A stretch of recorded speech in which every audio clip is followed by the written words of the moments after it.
우리 성도님들께서 잘 아시는 속담이죠. 비 온 뒤에 땅이 굳는다. 자, 이게 흔히 어려운 일을 겪고 나면 더욱 성장하는 모습을 보일 때 쓰는 표현인데요.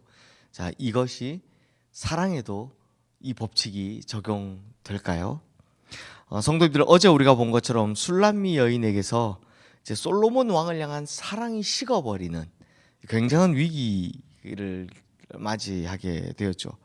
하지만 오늘 우리가 보는 이 아가서 6장에서는 이제 그 사랑이 비 온 뒤에 땅이 굳듯이 훨씬 더 깊어지고 단단해짐을 볼 수 있습니다.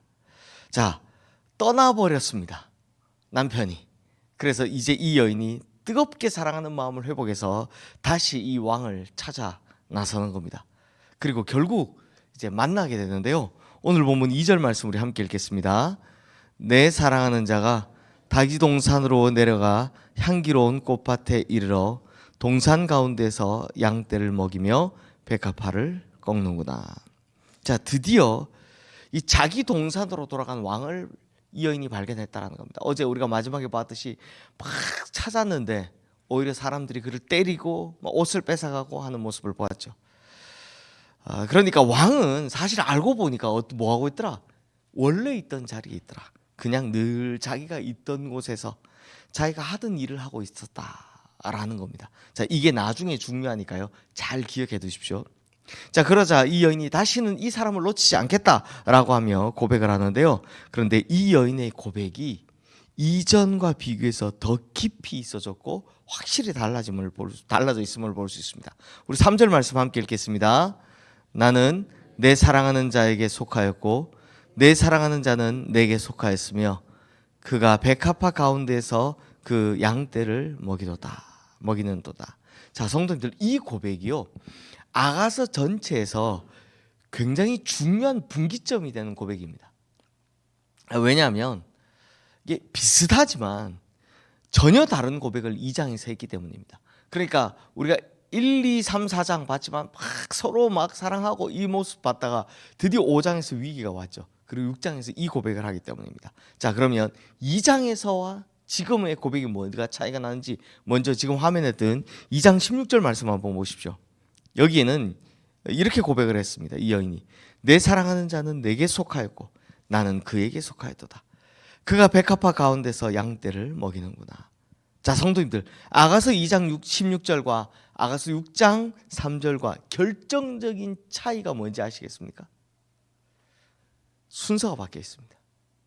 순서가 2장 16절에서는 내 사랑하는 자는 내게 속하였다 라는 말을 먼저 하고 있지만 6장 3절에서는 나는 내 사랑하는 자에게 속하였다 라는 말을 먼저 하고 있습니다. 그러니까 무슨 말입니까? 사랑의 고백에서 중요도가 앞에서는 내가 중요했는데 지금은 내 사랑하는 자가 중요하다라고 이 중요도가 바뀌었다라는 겁니다.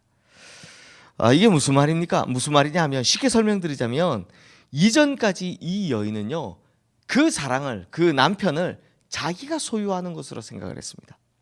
하지만 사랑의 위기를 겪고 위기를 극복한 후에 이제 뒤바뀌는 겁니다. 뭐라고 합니까? 내가 내 사랑하는 자에게 그에게 속하였다 라고 자신이 그 사람의 소유된 것을 먼저 이야기를 하고 있더라는 겁니다. 그러므로 성도님들, 여기서 확실히 알 수 있는 게 있죠. 자기가 소유하고자 하는 사랑은 절대 오래가지 못한다는 겁니다.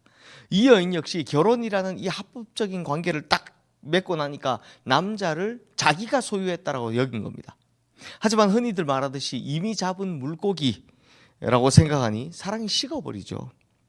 장난감을 선에 넣은 아이가 그 장난감을 금세 실증내는 것처럼 똑같이 금방 사랑이 식어버린 겁니다.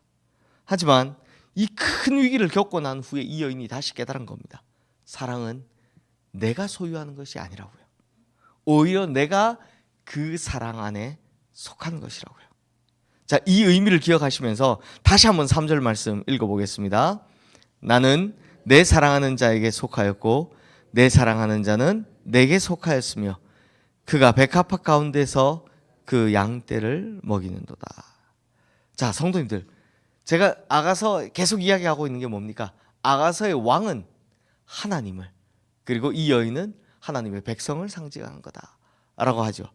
우리 신앙 역시와 같습니다. 처음 신앙을 가졌을 때 보면, 신앙이 어릴 때 보면 다 뭐라고 생각하냐? 내가 하나님을 소유했다고 생각합니다. 그래서 약간은 막 기도도 열심히 하고 뭐 할 때 보면, 잘 들어보면 내가 하나님을 부릴 수 있다고 생각을 합니다. 그러다 보니 하나님을 어떻게 생각하느냐? 내 인생의 욕망을 충족시켜주는 일종의 도구로 생각하는 겁니다. 그러니 기도하는 것도 보면 하나님 뭐 해주세요, 뭐 해주세요 라고 기도합니다. 그러다 그 기도가 응답이 안 되면 어떻게 합니까? 삐지죠. 하나님 안 믿는다고, 막 교회 안 나온다고 뭐 이렇게 합니다. 그러다 또 마음이 동하면 왔다 갔다 왔다 갔다 하죠. 왜요? 이건 내가 하나님을 소유했다라고 생각하기 때문입니다. 그러니 사실 이건 신앙이 아니라 불신앙이죠. 그러나 여러 위기에 거치고 믿음이 성숙하기 시작하면 그 다음부터 어떻게 됩니까? 내가 하나님께 속했구나라는 걸 깨닫게 된다는 겁니다. 또 하나님께서 나를 창조하신 창조주구나, 하나님이 결국 내 인생의 주인이시구나 라는 사실을 깨닫게 되는 겁니다. 그러면 하나님께서 내 인생의 주인이시라고, 내 인생은 하나님께 속한 인생이라고 어느 순간 진짜 고백하게 되더라라는 겁니다. 그러면 하나님께서 이끌어 가시는 인생, 내가 하나님께 맡기고 살아야지, 이제 바뀌게 되는 거죠. 앞서는 뭐라고 했습니까? 하나님 나에게 뭐 해주세요, 내가 뭐 하려면 뭐가 필요하니까 뭐 해주세요, 이런 인생을 살았다면 하나님, 내 인생은 하나님께 속했으니, 내 인생의 주인은 하나님이니 하나님께서 알아서 인도해 주십시오 라고 바뀐다는 겁니다. 자, 그런 단계까지 올라가야 이 믿음의 성장을 이루어야 한다는 겁니다. 성도들, 예수님께서는 요한복음 15장에서 이 포도나무와 가지의 비유를 통해서 거의 비슷한 말씀을 하시는데요.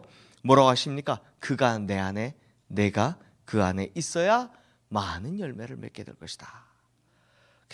거의 똑같은 이야기를 하시는 겁니다.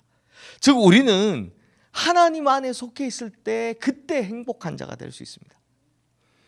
그리고 창조주 하나님께 매여 있고 내가 그에게 소속돼 있을 때, 하나님 안에 소속돼 있을 때 영원한 행복을 누리는 자들이 될 수 있다는 겁니다. 그러므로 우리 성도님들, 이 귀중한 믿음의 성숙을 누리는 복을 누리시는 우리 성도님들 되시기를 주님의 이름으로 축원합니다. 자, 이제 이 여인의 고백을 들었습니다. 그럼 왕은 어떻게 반응할 것 같습니까? 뻔하죠. 솔로몬 왕은 그녀의 고백을 있는 그대로 받아줍니다. 우리 8절 9절 말씀 함께 읽겠습니다. 왕비가 60명이요 후궁이 80명이요 시녀가 무수하되 내 비둘기 내 완전한 자는 하나뿐이로구나. 그는 그의 어머니의 외딸이요 그가 낳은 자가 귀중하게 여기는 자로구나. 여자들이 그를 보고 복된 자라고 하고 왕비와 후궁들도 그를 칭찬하는구나. 자, 앞서 말씀드린 것처럼 왕은 어디에 있었습니까? 왕은 어디 있었습니까? 잘 기억해달라고 부탁드렸는데 왕은 여전히 그 자리에 있었습니다. 자기 동산에서 자기 양을 치고 있었습니다. 즉 이게 무슨 말입니까? 왕은, 즉 하나님은 변함이 있다 없다? 변함이 없으시다. 늘 그 자리에 계신다. 근데 변덕은 누가 있습니까? 내가 있죠. 이 여인에게 있었습니다. 즉 내가 있죠. 변덕은 내가 있습니다. 자, 비록 이 여인의 변덕 때문에 우리 지난주에 어제 보았듯이 밤에 이슬 맞고 그 문 앞에 서 있었지만 왕은 여전히 지금도 동산 가운데 있고 양떼를 치고 있었습니다. 이걸 몰랐던 여인이 이제 다른 데 가서 헤매고 있었던 거죠. 그러니 마찬가지로 다시 돌아온 여인에게 어떻게 대합니까? 똑같이 한결같은 사랑을 보내는 겁니다. 이 왕에게는 많은 왕비, 후궁 그리고 시녀들이 있었지만 의미 있는 이는 여전히 당신 하나뿐입니다 라고 고백하는 겁니다. 여전한 사랑을 보내는 겁니다. 자, 성도님들, 여기서 알 수 있는 게 뭡니까? 우리 하나님께서는 절대 변하지 않고 여전히 나를 사랑하시는 분이시다 라는 겁니다. 문제는 우리입니다. 우리가 변덕스러워서 여기 기우됐다, 저기 기우됐다, 여기 기우됐다, 저기 기우됐다. 하지만 하나님은 여전히 그 자리, 그 동산 가운데서 자기 양떼를 치고 계시는 겁니다. 그러니 문제는 우리의 마음입니다. 우리 마음. 우리 마음이 이 동서남북을 확 돌아다니며 헤매고 다니는 것이 이게 문제라는 겁니다. 하루에도 하나님을 믿습니다 했다가 조금 지나고 나면 하나님 왜 그러세요 했다가 좀 더 하나님 믿습니다 했다가 하나님 왜 그러세요 했다가 이게 하루에도 수십 번 바뀌는 게 사람 마음이죠. 사랑하는 성도님들, 주님께서는 여전히 그 자리에 계셔서 많은 사람들 가운데서도 내게 의미 있는 사람은 너 하나뿐이야 라고 말씀하십니다. 자, 그런데 생각해 보십시오. 왕의 고백이 달라졌습니까? 달라진 게 하나도 없습니다. 왕은 이전에도 이렇게 말했습니다. 오직 너는 가시나무 가운데 피어있는 유일한 백합화다. 그러니까 이 여인이 자기는 백합화입니다. 흔해 빠진 그냥 꽃 들꽃입니다 라고 했더니 아니, 너는 가시나무 가운데 유일한 백합화야.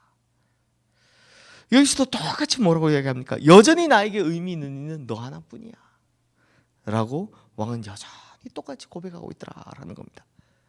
그러므로 성도님들, 하나님께서는 어디 가시지도 않으십니다. 변하지도 않으십니다. 여전히 우리와 함께 하십니다. 여전히 그 자리에 계십니다. 우리가 이것저것 방황하지만, 변덕이 심하지만, 진짜 변덕이 죽을 듯 하지만, 그럼에도 다시 돌아와 보면 하나님께서는 여전히 나를 사랑한다고 말씀하고 계시고, 여전히 그 자리에 계시며 여전히 나와 함께 계시다, 함께 있다라고 말씀하시는 겁니다. 그러므로 성도님들, 이제 우리 믿음이 방황하지 않도록 방향을 굳게 잡고 여전히 그 자리에 계신 하나님, 여전히 나를 사랑하시는 하나님, 여전히 나와 함께 하신 하나님, 그 하나님과 함께 행복하게 영원히 살아가시기를 주님의 이름으로 축원합니다. 이 시간 오늘 주신 말씀 기억하며 우리 함께 기도하겠습니다.